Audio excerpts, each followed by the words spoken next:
And we are live. Hello, everybody. Thank you so much for joining us. Hi, Morgan. Thank you for joining me for an interview. Well, thank you for having me. It is such a pleasure just to finally connect with you in, I guess, virtual face to face. Yeah. I, for those who are watching who don't know or haven't seen my Reedsy Discovery review for Morgan's first volume in the Mark of the Hunter series, The Wolves of Adalor.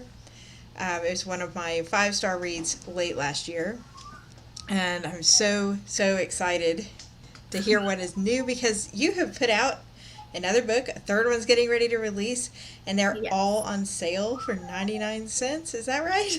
That's right. So, Wolves of Adalor, which I've got them handy here. So, like, Wolves of Adalor, that's the first one. It is 99 cents on ebook. And then The Red Maiden, that's the second one of the trilogy, and that's also for 99 cents on ebook. And The Raven and the Wolf, I did a cover reveal. I don't have that one because it's not in paperback yet, but that cover came out last week. It is blue, and that one will be out April of 2023. It's a really beautiful cover too. Thank Very you. excited. Um, I know a lot of people were shouting out about the cover, and if you're watching and you want to see it, the link to all of Morgan's social media is in the description box, so you can go catch that. But it's been really impressive just to see how fast your books have come out. But before we get really into the writing and releasing and all that excitement, why don't you introduce yourself and tell us a little bit about what you write for the new readers who don't know who you are yet? Okay. Well, I'm Morgan. Last name is Gauthier. I know some people don't know how to say it. My husband is from Louisiana, so he gave me a very Cajun French name. Um, Nice. so Morgan Gauthier. Um, I am a wife. I am a mother of three. I say mother of three dragons because they thrive on chaos, and I'm surprised the house hasn't burned down. Um, so we have three, Remy, Archer, and Rue. They're 5, 3, and 2. Aww. Uh, yeah, I write young adult epic fantasy. Um, my next works will still be in the fantasy genre. I don't know if it's going to be young adult or new adult. I'm still trying to make that decision, but it will be fantasy still. Mm-hmm. Um, Wolves of Adalor was my debut, and I the trilogy, it's a lot of detail. People have been comparing it to a Game of Thrones, a Lord of the Rings, Throne of Glass. So it's got a lot of characters. It has the main plot lines and then some subplot lines, but everything in the third book will eventually crisscross, tie together, and yeah. So if you're into multiple points of view, political drama, court of intrigue, romance, as a subplot, several different romances. There's also pirates in the second and third book. We've got quests and adventure. We got sword fighting, battles, like all of it is all in there. So yeah, Very exciting. It's got a little bit of everything, like you said. Having read the first, it's got a hint of dark in there for the people who are like, I don't want whimsy. But then there's also good familial bonds in there with a brother and sister duo, which is really encouraging. And then family rivalry and court intrigue, like you said, it's just really a great package for a young adult trying to get into sort of that classic epic fantasy, but in a more modern um, like telling. And yeah, I went ahead and changed my background because I wanted people to be able to see. I'm going to make it bigger for just a second if I can. I got to figure this out. I don't want to make Morgan go away. Well, there's the blue background. yeah, The blue cover for the third book because it's too pretty to not show off. Your cover yeah. art I is love that one. gorgeous. Do you do your own art? Oh, I wish. Oh my gosh. No, my artist, if y'all want to follow her on Instagram, it's at Arts of Kai. It's ArtZZOFKAE. Arts of Kai. So I actually found her. She's self taught, and she lives in the Czech Republic. So she and I have actually corresponded and we got along. She read Wolves of Adderlore, loved it, and the rest is history. She's my artist for life. She knows that, and she's put out some really, really great art pieces. Not just my covers, and Hmm. actually, my covers were the first ones she ever did. She didn't do covers. I asked her if she would try it out, and Oh, she did, wow. and they've turned out amazing. But she did some character artwork for me, and she's actually going to be doing some more scene work for me in October, and then she'll do a new project for me with like my new fantasy next year. So I've Wow. got her booked up for me. So everybody go check out her work, but don't steal her all at once. Yeah, I think she'll make time for me. We get along really well, but yeah, if you want some work done, or if you just want to follow a really, really talented artist who's, like I said, she's self-taught. I mean, it blew me away to know that, Mm, she just sat down one day and started drawing and practicing, and wow. I mean, she's incredible.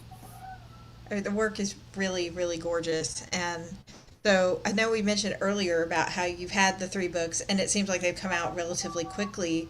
How long have you been writing? Um, so I started writing when I was about 11, and those stories weren't very good. I mean, I was 11. Um, and the story, the concept for Wolves of Adalor was something that kind of came to me when I was 14. And I wrote on and off about it. I wasn't sure what I really wanted to do with it other than just kind of tinker around. And it was my parents who really encouraged me to read, and my dad was just like, "You're a really good writer. You're always scribbling away in that notebook. You could probably write books." And I was like, "No, I don't want to write books, Dad. That's not what I want to do. I can't do that." And as I got older, I was like, "I think I want to write books." So I went back to the story, and I ended up. It took me a while because then I started Hmm. having kids, and I was just like, "Oh my gosh, I'm never gonna finish this." But I had a goal of publishing my first book by the time I hit 30 years old, Hmm. and I accomplished that. I published it. Yeah, it Congratulations. was 2 months before I turned 30. So I just turned 32, and I've got 3 books out, with 4 and 5 coming out next year. So it's been a fun ride so far. Yeah. And it looks like you've got a good friend on saying, I remember the map from when we were teens. Oh, that's my cousin. Yes, I used to tell her all about this. I would doodle in notebooks, and I would tell people a little bit about my concepts. And yeah, I can't believe she still remembers that. Oh. So it obviously made an impact. On top of the pretty artwork, we got maps and, Yeah, and yeah. things The too. map is. I mean, if you have like an original copy with your first cover, it's Hmm. my drawing of the map, my doodles. If you get a new version with the new cover, on the inside, there's character artwork by Kai, but there's also this beautiful Oh. this beautiful map that another talented artist, Gonzalo. Let me see. I'm gonna mess his name up. Um, Gonzalo Medivari. He's at Instagram at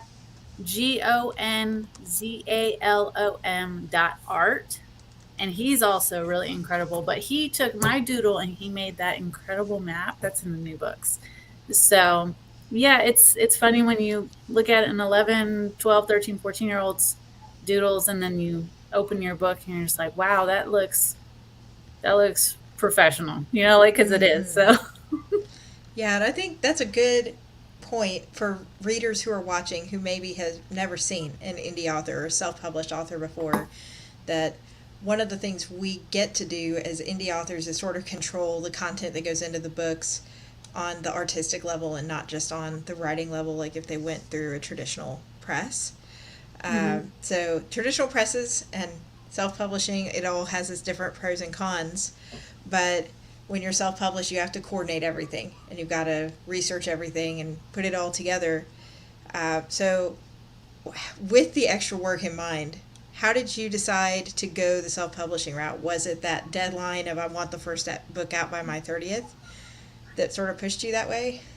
I actually was going to go the traditional route. I had started querying, and then I actually did research on Mm-hmm. traditional publishing and indie publishing. I didn't know you could go the indie route. Oh, wow. Um, so it wasn't until I started researching that I saw there's more ways to be a published author than just trad publishing. Um, Both have their pros and cons, but with my personality type, I like to have control over Mm-hmm. projects. I like the final say. I like to have my artistic vision realized.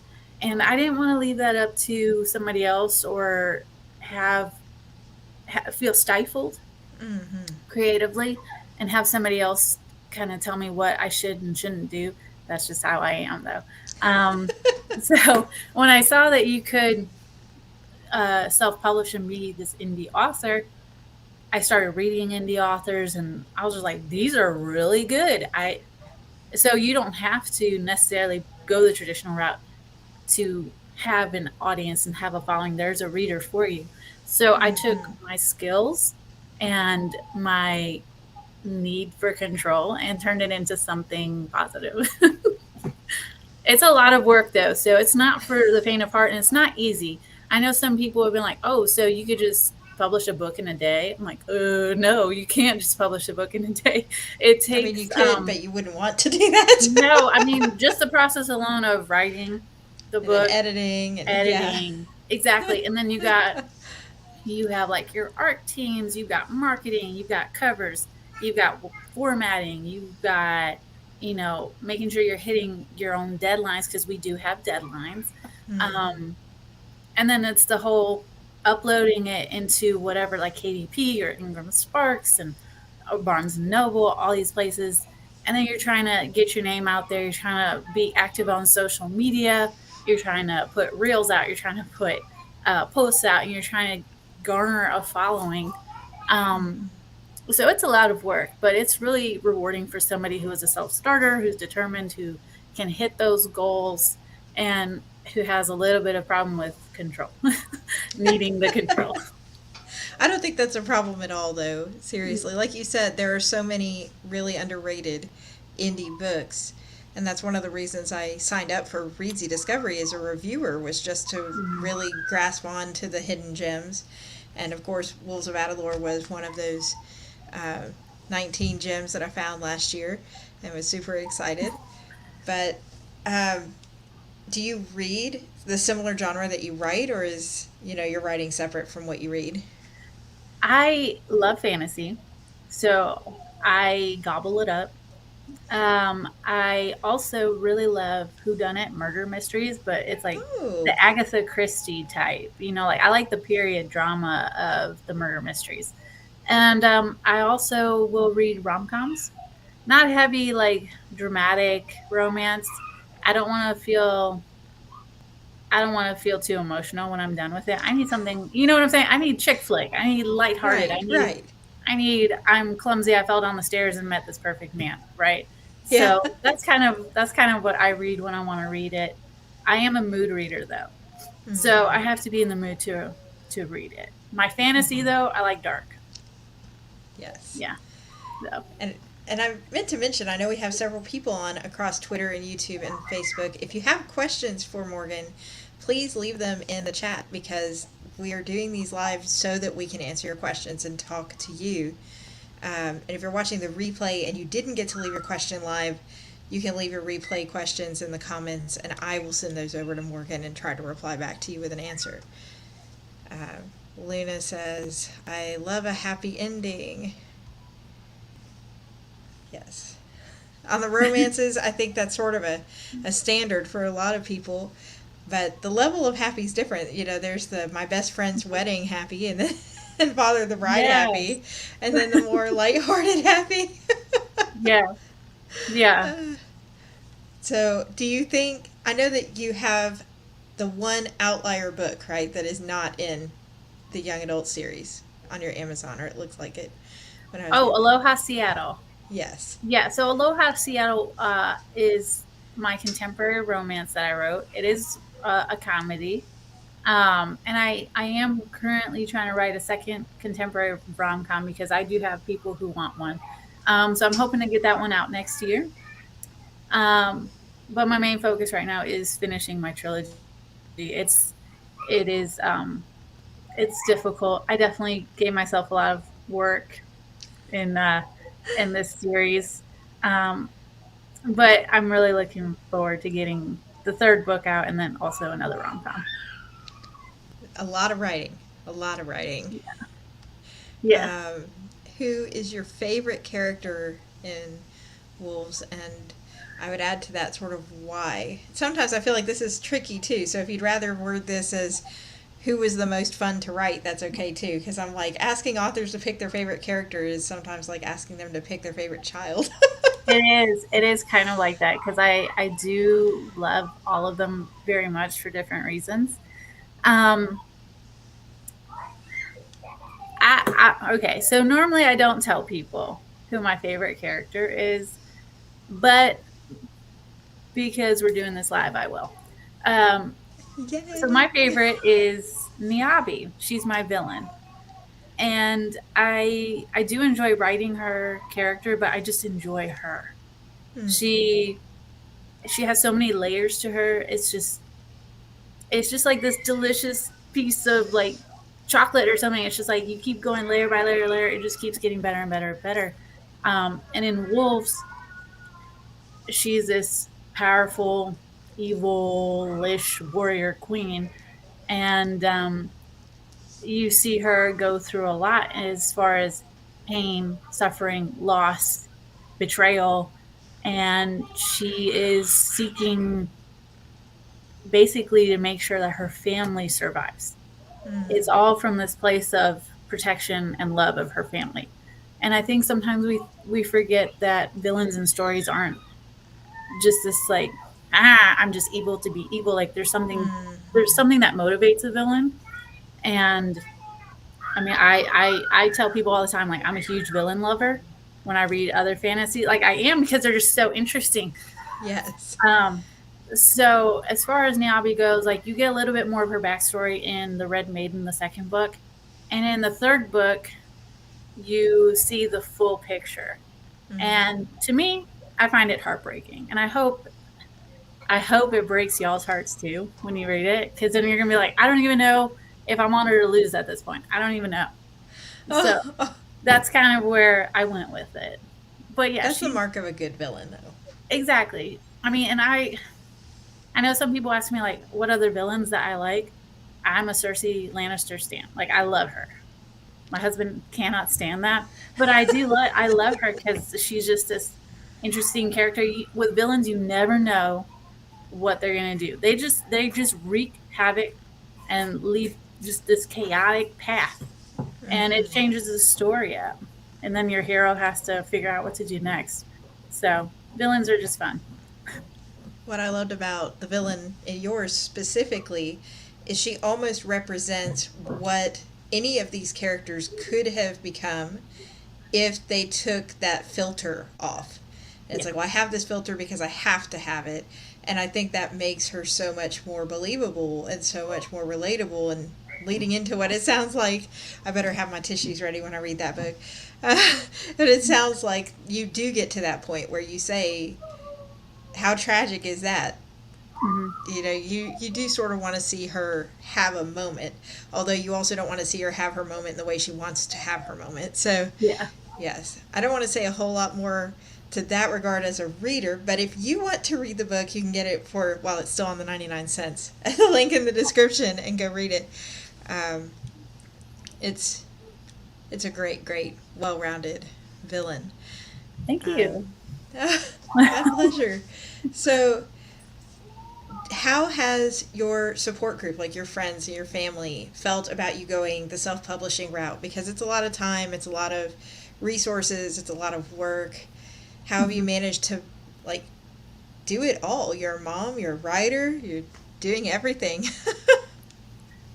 Yeah, I wear many hats. It's about balancing my time. There are days where I don't get to write at all, and it does. the writer in me cringes and mourns that. But my kids come first, and making sure my family is taken care of, and then my writing. Um, so having those priorities, like, it's it's important when you do go into this career. And I am very thankful because I've had parents who instilled in me from a young age reading and love of books and love of fantasy, and being a hard worker, knowing that if you want it, you got to go and do it. You got to work hard for it. It's not going to be handed to you. So they've also always supported me in my dreams and endeavors. So I'm very grateful for that. And then when I met my husband, even when we were just friends, not even dating or anything like that, we were friends for a whole year. And when he heard like I wanted to write books, he was fully supportive of that. I hadn't Oh, um, I hadn't dated anybody who really pushed me to do it. And like I told you, it took me a while to get my first book written. I had already had all three of my kids back to back to back. And I was like very overwhelmed. I was like, I'm never going to be able to do this. With three kids, I'm never going to be able to write these books and get them out. And Brad gave me a piece of advice that I will give to any aspiring author, because it kicked me into gear. And he said, if you really want something, all you got to do is spend 5 minutes a day doing it. And 5 minutes will turn into 10 minutes, which will turn into 30 minutes. One sentence will turn into a page, then a chapter, and a book. So it was really up to me and how I wanted to manage my time. So with his support and with my husband is not a yes man by any means. He doesn't be like, yeah, that sounds great, or yeah, just give up, or yeah, that seems hard. No, he's been like, I'm not gonna feel sorry for you. I'm not gonna join your pity party. And you need somebody who's, you know what I'm saying? You need somebody who's gonna be honest, who's yes. gonna kind of give you that kick in the rear that you need. And I needed it because I was having a pity party of one, for one person, just me. And he was just like, look, if you want to do it, do it. Otherwise, quit fussing about it. So that's what I needed, and Tough here we love. are. Yeah, exactly, tough love. And here we are now, and like I said, I've got 3 books out, and 4 and 5 are supposed to be coming out next year. So, Wow. yeah, truly, if I didn't have Brad in my life, I don't know if I would have published it, Wow. because, and I've told him this, like I had supportive parents, yeah, but um, he was the one who really put a little honesty into it, of if you're not going to put the work into it, if you're not going to stop making excuses and just go do it, you're not going to do it. So, yeah. Well, as a reader, we can say thank you, Brad, Thank you, Brad.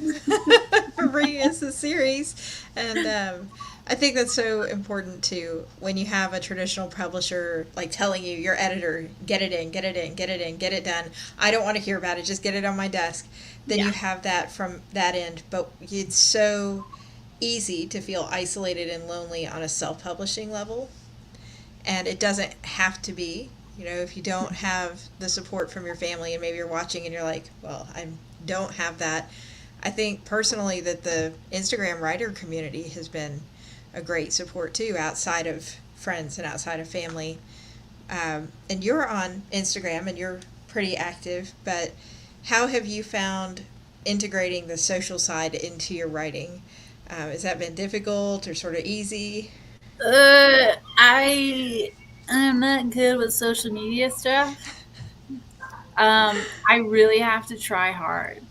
And that's just part of the self-publishing game, to be honest. Like, you have to have some kind of online presence. Mine happens to be mostly on Instagram because of Bookstagram and a book community that's pretty awesome.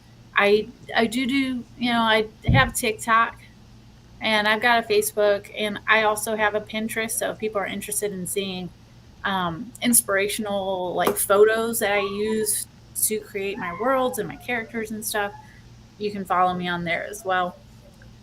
But it's hard. I mean, I'm not, so like I'm creative when it comes to books. I'm not very creative when it comes to content, if that, like social media content, if that makes sense. Um, so yeah, I have to do a lot of research, and I've got to figure out what's working for me and what's not, and Mm. then can I grow from there? I have grown in the last year, my following. Um, when I first started Bookstagram, I had about 200 people following me. And as of today, I think I have 1,100. So it's a Yay! slow, yeah, it's a slow growing process, but it's about consistency. So I would try to post twice a day. That's the most exciting part of the whole writer journey for a lot of the authors, I think, is we write to connect with other people. Mm-hmm. And just seeing that grow is like, yay, I'm meeting more people and we have this in common. And speaking of social, so somebody overheard you say romance in your Wolves book. Questions. Talk about the steam level, Morgan. Steam. Okay, so Because it is YA, right? it is young adult. So it is young adult appropriate. Um, there are different types of romances throughout because we do follow different characters. Wolves Battlelore is that setup Mm. book. You know, you're getting to know some of your main characters, you're getting to see a little bit of romance. Um, and then book two, you get a lot more romance. And in book three, you have that kind of same level as book two. Um, so there's more in it. I just tell people there's more. There's just more. Um, you do have different types. Like you've got enemies to lovers. You have there's a little bit of a love triangle that goes on. There's um, there's like second chance love. There's just different kinds. So steam level, like I said, appropriate for young adults. I will not write any kind of explicit content, not just because it's young adult, but even if I did adult fantasy, that's just not my kind of writing. Mm-hmm. Um, I my mother is the first person to read my book, and I can't. I'm 32, and I'm still like, ooh, I cringe thinking of my mother reading explicit scenes. Like I just can't bring myself to do it. And I've even thought like, how would this go if I do write this a little steamier? And it does not go well. Let me tell you, I'm not describing things very well. So, to spare my readers and to spare myself great embarrassment, I will keep it medium steam level. So it would be like more of a it's heating up, fade to black kind of scene. Mm-hmm. Awesome. I love how many of these lives that question comes up. That's what I'm laughing about. It's like there's always somebody on these lives that's like, is it steamy? But really, this is epic fantasy first, romance side. Yes, it is not it's not a romantasy. It is fantasy with several subplots of romance. But I am planning to write a romantasy duology soon after, but it still won't be. It still is not going to be explicit. It'll be appropriately romantic. Yeah. uh, so I know we're coming up on the end of our time. If anybody else had any other questions, feel free to drop those in there really quickly. You've mentioned several writing projects. You've got 4 and 5 coming out next year, and then you've got potentially the second volume for your contemporary romance in the works. Mm-hmm. Jeffrey says, "Let's go, Morgan." Hey, Jeff. um, but if there was any piece of information that you could go back and tell yourself starting over in this journey with the seriously writing and you deciding this is something you wanted to pursue for publication, what would that be? I spent a lot of time worried about what other people would think of my books that I almost lost sight of what I wanted to write. So, my advice would be write what you want to read. There's going to be readers for you. There are going to be people who are excited about your book, that love your characters, that will follow your career. And if you stay true to what you want to see in your book, I promise there are going to be people who love it. Because I quit worrying about, and that's not me trying to like take a dig at, I don't care what readers think, but Mm-hmm. because I do. I love hearing feedback, whether it's Mm-hmm. I love this about the book, or why would you write that? That pissed me off, or like that made me sad, or you know what I'm saying? Like I love hearing Yeah. that feedback. I mean, my husband, he listened to Wolves of Adelor on audiobook, Mm. and he came home from work one day because he walks. He's a mailman, so he'll walk and he'll listen sometimes, and he just came home. He's like, "How do you sleep at night?" And I'm like, "What do you mean?" And he's just like, "How dare you? How dare you?" And I was like, "Well, you're really not gonna like me after books 2 and 3." So like I love it. So Quite well, actually. yeah, I know. I'm like, I don't miss a beat. It's fine. But he's just like, I didn't realize you're gonna be that kind of writer. I'm like, I told you I like dark fantasy, so um but yeah, so if I could go back, I wouldn't be so worried because your book will find the right reader. Hmm. So That's great advice. I actually wrote it down in the comments for anybody coming in after. But seriously, Morgan, thank you so much for sharing your book with me back on Readsy last year and for taking the time out of your super busy schedule to do a live interview. This has been so much fun. this has been a lot of fun. I really appreciate you having me on so I can talk about my books. I don't normally do this. I'm normally talking to other people about their books. So to be on this is pretty cool. And I really apologize if you've heard all my kids in the other room. They're It's doing their live. best. And speaking of Morgan's lives, if you're following Morgan on Instagram, you can catch all of her chat with Mo. Isn't that the name of the or Oh, talk it's to Talk to Mo. talk to Mo? It's a play on Talk to Me, Talk to Mo. Oh, okay.